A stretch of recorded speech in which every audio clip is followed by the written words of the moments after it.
Suman TV ప్రేక్షక మహాశయులకందరికీ నా వందనములు. నా పేరు డీజీ రవికుమార్. నేను గురుపారంపర్యంగా వైద్యం నేర్చుకుని గురువుల వద్ద చాలా సంవత్సరాలు పనిచేసి రోజు వైద్యం చేస్తూ వస్తున్నాను. నేను నాటు వైద్యము మరియు సిద్ధ వైద్యం చేస్తూ వస్తుంటాను. సిద్ధ వైద్యం అంటే పాషాణ వైద్యం, లోహ వైద్యము, ఉప్పుల వైద్యం. ఉప్పులు, పాషాణాలు మరియు లోహాలను భస్మాలు చేసి దాన్ని ఇవ్వడమై జరుగుతుంది. అలాగే నాటు వైద్యం అంటే చెట్టు మూలికల నుంచి సేకరించిన ఉప్పులు కావచ్చు, పొసర్లు కావచ్చు, ఇలాంటి వాటితో నేను వైద్యం చేస్తూ వస్తున్నాను. ఈరోజు నేను ఒక చెట్టు మూలిక చూపిస్తాను. ఇది ఎందుకు పనికి వస్తుంది అంటే, వీర్య కణాలు సమృద్ధిగా లేని వారికి, పిల్లలు పుట్టకుండా ఉండేవారికి, మరియు శీఘ్రస్ఖలనం ఉంటారు, అంగం సరిగా లేవడం లేకుండా మెత్తబడిపోవడము, సరిగా సెక్స్లో పాల్గొనేదానికి బలం లేకుండా పోవడము, ఇలాంటి సమస్యలు చాలామందికి ఉంటాయి. వీర్య కణాలు సమృద్ధిగా లేకపోతే ఏం జరుగుతుందంటే ధాతు నష్టము అంటారు దాన్ని. ధాతు అంటే దేహంలో మూల ధాతు అనేది ధాతు, మూలం అనేది శుక్ల కణాలనే మూలం అంటారు. ఆ శుక్ల కణాలు దేహంలో లేకుండా పోయిందనుకోండి, దేహం బెండులాగా అవుతుంది. అంటే ఎందుకు పనికిరాని దేహం అవుతుంది. అలా పనికి వచ్చే దేహం కావాలంటే వీర్య కణాలను, శుక్ల కణాలను మీరు సమృద్ధిగా దేహంలో పెంచుకోవాలంటే ఏం చేయాలంటే, తెల్లవారితో లేస్తే టిఫిన్ తింటిమా, మధ్యాహ్నం అన్నం తింటిమా, మళ్ళీ రాత్రికి అన్నం తింటిమా అంటే శుక్ల కణాలు పెరగవండి. ఎందుకంటే దాంట్లో బలం లేదు. ఊరికి ఆకిలిని చంపుకోవడానికి దాన్ని తింటుంటారు. ఆకిలి కాకుండా ఏదో ఒకటి వేసుకోవాలి, దాన్ని వదిలి వేసుకుంటుంటారు. అలా కాకుండా సమృద్ధిగా వీర్య కణాలు పెరగాలంటే కొన్ని చెట్ల నుంచి తీసిన గింజలు కావచ్చు, ఆకు పొసర్లు కావచ్చు, లేదా చెట్టు మూలికల నుంచి వచ్చిన చూర్ణాలు కావచ్చు, లేదా లేహాలు కావచ్చు, ఇలాంటివి వాడుకుంటూ వస్తే ప్రతిరోజు మీకు ఆ శుక్ల కణాలు అనేవి పెరుగుతాయి. కొత్త ఏదో తెల్లవారితో లేసామా తింటిమా అనేది ఉంటే శుక్ల కణాలు పెరగు. అప్పుడేమవుతుందంటే మీకు లైంగికంలో కూడా ఆసక్తి లేకుండా నిరాసక్తి పుట్టడము, సరిగా మ్యాక్సిమం ఒక 20-30 సంవత్సరాలు అయ్యే కొందరికే అతనికి ఏమవుతుందంటే శుక్ల కణాలు లేదండి అంటారు. ఎందుకంటే దీనికి మూల కారణం ధాతు నష్టం. ధాతు నష్టం ఎలా జరుగుతుంది అంటే 3 రకాలుగా జరుగుతుంది. ఒకటి మనిషి హస్తప్రయోగం వల్ల జరుగుతుంది. రెండవది వచ్చి మూత్రంలో ధాతు పోయేదాని నుంచే జరుగుతుంది, బంకలాగిపోతుంటుంది, దాని నుంచి కావచ్చు.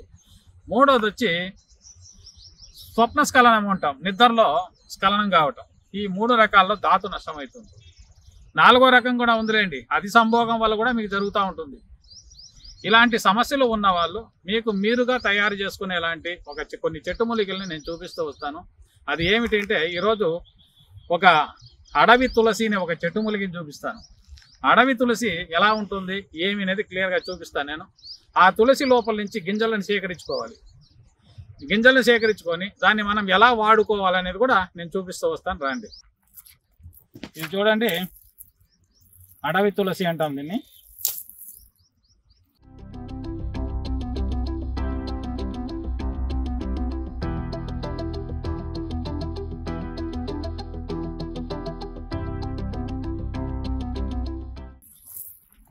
ఇది అడవి తులసి. నీలం పూలు పూస్తుంది చూడండి. ఈ హోల్స్ లాగా ఉన్నది కదా, పైపు లాగా, దాని నుంచినే ఒక గింజలు మనకు వచ్చేది. దీన్ని ఎలా మనం గింజలు సేకరించుకోవాలనేది చూడండి.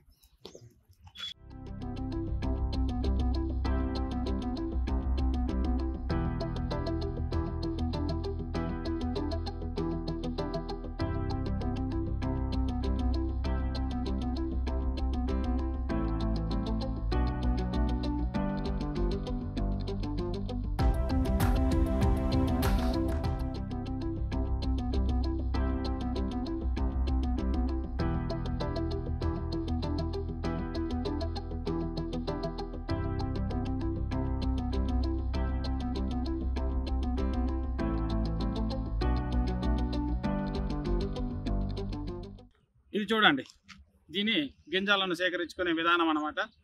ఇలా గింజలను సేకరించుకొని దీన్ని మనం ఎలా వాడుకోవాలా అనేది నేను పరిపూర్ణంగా మీకు చూపిస్తాను.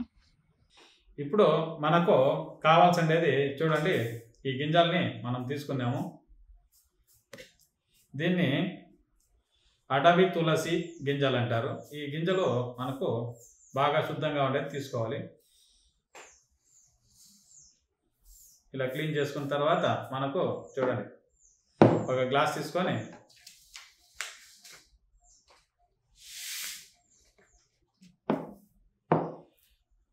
కాస్త కడుక్కోవాలి.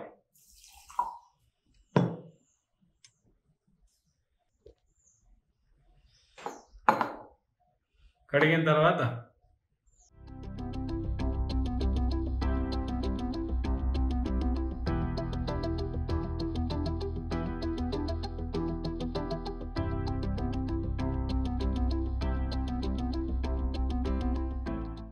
కాసేపటికంతా ఇది తెల్లగా ఒక స్పంజ్ లాగా బాగా నానుతుంది అనమాట. చూడండి, మనము ఇప్పుడే క్షణాలు కూడా కాలేదు నీళ్ళు పోసి, అప్పుడే దీని గుణం ఏమవుతుందంటే మారుతూ వస్తుంది. చూశారు కదా, తెల్లగా ఎడుగుతున్నది.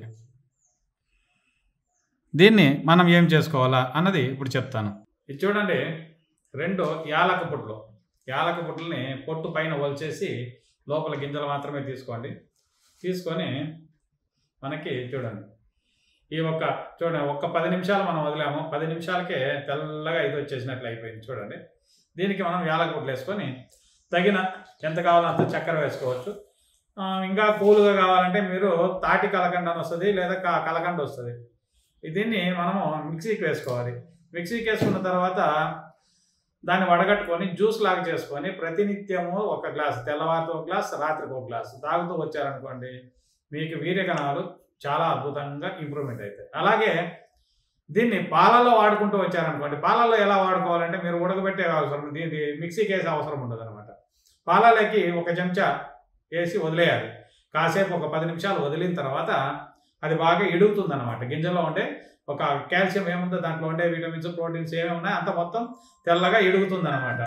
ఆ ఎడిగిన దాన్ని మనం ఏం చేస్తామంటే పాలలోకి వేసుకున్న తర్వాత ఆ పాలు కాసేపు మరగబెట్టుకోవాలి. ఎలాగంటే 2 ఎల్లుల్లిపాయలు, 2 చిటికల పసుపు పొడి వేసి, అలాగే ఈ గింజలు దాంట్లో వేసి ఉంటాం కదా, దాన్ని వేసి మనము పాలు బాగా కాంచుకోవాలి. కాగిన పాలకి మీరు కండ చక్కెర వేసుకోవచ్చు, లేదంటే చక్కెర వేసుకోవచ్చు. వేసుకొని ప్రతినిత్యము పాలు బాగా కాగిన పాలను తాగుతూ వచ్చారనుకోండి, కంపల్సరీ మీకు ఉన్న ఆ వీర్య కణాలు సమృద్ధిగా పెరిగేదానికి చాలా అద్భుతమైన రెమెడీ అనమాట. మీకు మీరుగా చేసుకోవచ్చు. ఎందుకంటే ఆ చెట్లు చాలా వరకు పొలాల్లో దొరుకుతుంటాయి. మన పొట్ట పొలాలు ఉంటాయి కదా, చెట్టు కలుపు మొక్క అని చెప్పి పెరిగి పారేస్తుంటారు. అలాంటి చెట్టు మొక్కల్లో నుంచి వచ్చే ఒక అద్భుతమైన గుణాలు అనమాట అదండి. ఈ చూడండి, ఆ ఇడిగినది ఎలా ఉందంటే మనిషిలో ఉన్న శుక్ల కణాలు ఏ రంగులో ఉంటాయో, ఎలా ఉంటాయో చాలా అద్భుతంగా పనిచేస్తుంది అనమాట. అలాగే ఉంటుంది దీన్ని మనము కంపల్సరీ ప్రతినిత్యము వాడండి, పర్లేదు, ఏం సమస్య లేదు. దీన్ని జ్యూస్ చేసుకోండి. ఎలా వస్తుంది అని కూడా మీకు చూపిస్తాను ఇప్పుడు. చూడండి, మనము మిక్సీకి వేసుకున్న తర్వాత ఇలా ఉంటుంది. ఇది చూడండి, బంకలాగా ఇలా వస్తుంది అనమాట. దేహంలో వీర్యకణాలు ఎంత పలస గట్టిగా ఉంటాయో అలా ఉంటుంది. చూడండి, చూశారు కదా, ఇలా ఉంటుంది. దీన్ని మనము కాటన్ బట్టలో వేసుకొని ఫిల్టర్ చేసుకోవాలి. ఎలాగనేది నేను చూపిస్తాను. ఇది చూడండి, ఇలా మొత్తం మనం పిండుకోవాలి. ఎందుకంటే కాఫీ ఫిల్టర్లో మనకి ఫిల్టర్ చేసుకునేదానికి కాదు. దాని నుంచి మొత్తం ఒక కాటన్ బట్టలో వేసుకొని ఇలా పిండుకోవాలి. ఇలా మనము బట్టలో శోధించుకున్న తర్వాత చూడండి, చాలా గట్టిగా పాయసం లాగా ఉంటుంది అనమాట. దీన్ని మనము ప్రతినిత్యము వాడుతూ రావాలి. చాలా ఒక అద్భుతమైన రిజల్ట్. అంటే ఎందుకంటే దీన్ని సేకరించుకునేది బాడీ అనేది ఎక్సెస్ ఆఫ్ ఓవర్ హీట్ అవుతుంది. హీట్ అయినప్పుడు వీర్యకణాలు పలసగా నీళ్ళలాగా పోతుంటాయి చాలామందికి. అలాంటి వాళ్ళు కావచ్చు, లేదా body excess of over heat అయ్యి కంట్లో, ముక్కుల్లో అన్నీ హీట్ ఓవర్గా ఉండి గుల్లలుగా లేస్తుంటాయి. అది బాడీ అంటే దేహం తాపం ఎక్కువగా ఉంది, అంటే వేడి ఎక్కువగా ఉంది అని దాన్ని పిలుస్తుంటారు. అలాంటి వాళ్ళు కావచ్చు. దీన్ని ప్రతినిత్యము ఒక్కొక్క గ్లాస్ తాగుతూ వచ్చారనుకోండి, చూడండి, చాలా అద్భుతమైన రెమెడీ. ఇది ఎంత బాగుంటుందంటే స్మెల్ కూడా యాలక పుట్లో 2 వేసాం కాబట్టి దానికి దీనికి చాలా అద్భుతమైన కాంబినేషన్. పాలల్లో కలుపుకొని తాగినా ఇంకా మంచి రిజల్ట్ వస్తుంది. నీళ్ళలో జ్యూస్ లాగా చేసుకొని తాగినా చాలా రిజల్ట్ ఉంటుంది. దీన్ని ప్రతినిత్యము తెల్లవారు 1 గ్లాసు, రాత్రికి 1 గ్లాసు తాగుతూ రండి. కంపల్సరీ మీకున్న వీర్యకణాలు సమస్య కావచ్చు, ధాతు నష్టం కావచ్చు, మూత్రంలో ధాతు పోవటము, లేదా సరిగా టైమింగ్స్ లేకుండా సంభోగం చేసేటప్పుడు సమయం హెచ్చుగా లేకుండా ఉండే వాళ్ళకి కావచ్చు. అలాంటి వాళ్ళకి ప్రతినిత్యము దీన్ని వాడుతూ వచ్చారంటే మీకున్న సమస్య క్లియర్ అయితే వస్తుంది. ఈ ఒక రెమెడీని మీకు మీరుగా చూసి చేసుకోవాల్సిందిగా తెలియజేస్తూ, అకస్మాత్ మీకు అలాంటి సమస్యలు ఉన్నప్పుడు ఇలాంటి గింజలు దొరకదు, మాకు సమస్య ఎక్కువగా ఉండదండి అన్న వాళ్ళు ఎవరైనా ఉంటే కింద వస్తున్న నెంబర్ కాల్ చేశారనుకోండి, దానికి సంబంధించిన మెడిసిన్స్ నా దగ్గర దొరుకుతాయి. దాన్ని కొరియర్ ద్వారా మీకు పంపిస్తూ ఉంటాను. ఈ ఒక రెమెడీని మీకు మీరుగా చేసుకోవాల్సిందిగా తెలియజేస్తూ ఈ వీడియో ముగిస్తున్నాను. నమస్కారం.